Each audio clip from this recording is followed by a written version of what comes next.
দর্শক, সারা দেশেই জেঁকে বসেছে শীত। এর প্রভাব পড়ছে জনজীবনে। দেশের উত্তরাঞ্চলে শীতের খবর জানাতে আমরা সরাসরি যুক্ত হচ্ছি আমাদের সহকর্মী কামরুজ্জামানের সঙ্গে। তিনি চুয়াডাঙ্গা থেকে সরাসরি যুক্ত হচ্ছেন। কামরুজ্জামান, চুয়াডাঙ্গায় শীতের তীব্রতা কেমন?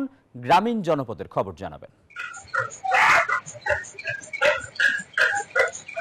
আসিফ, আপনি যেমনটি বলছিলেন, চুয়াডাঙ্গাতে কিন্তু গত কয়েকদিন ধরে বেশ শীত অনুভূত হচ্ছে। বিশেষ করে এই ডিসেম্বরের শুরু থেকেই কিন্তু চুয়াডাঙ্গার তাপমাত্রা 8 থেকে 15 ডিগ্রির ভিতরে ওঠানামা করছে। আমি যদি আজকের তাপমাত্রা আপনাকে জানাই যে আজ চুয়াডাঙ্গার সর্বনিম্ন তাপমাত্রা রেকর্ড করা হয়েছে কিন্তু 13.5 ডিগ্রি সেলসিয়াস।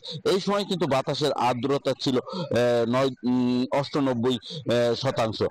আমি আপনাকে আরো একটি বিষয় জানাতে চাই, এই তীব্র শীতের কারণে কিন্তু চুয়াডাঙ্গার জনজীবনে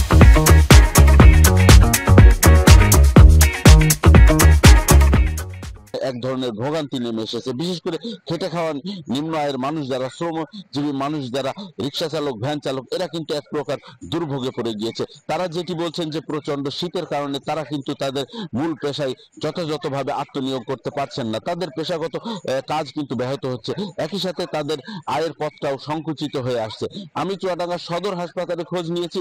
সেখান থেকে কিন্তু যেটি জানিয়েছে যে এই শীতের কারণে কিন্তু চুয়াডাঙ্গার হাসপাতালগুলোতে শীতজনিত রোগীর সংখ্যা বৃদ্ধি পেয়েছে। বিশেষ করে বয়স্ক এবং শিশুদের সংখ্যা কিন্তু বেড়ে গিয়েছে এবং এসব ক্ষেত্রে তারা কিন্তু বেশিরভাগই ঠান্ডা এবং ডায়রিয়া রোগে আক্রান্ত হয়েছে। আমি চুয়াডাঙ্গা জেলা প্রশাসনের সাথে যোগাযোগ করেছি। তারা কিন্তু ইতিমধ্যেই ছিন্নমূল মানুষদের জন্য শীতবস্ত্র বিতরণের কার্যক্রম শুরু করেছে। যদিও সেটা সীমিত পরিসরে, তারা জেলা প্রশাসন থেকে যেটি জানানো হয়েছে এই ধারা অব্যাহত থাকবে। এই ছিল চুয়াডাঙ্গা থেকে আমার কাছে সর্বশেষ। ধন্যবাদ আপনাকে।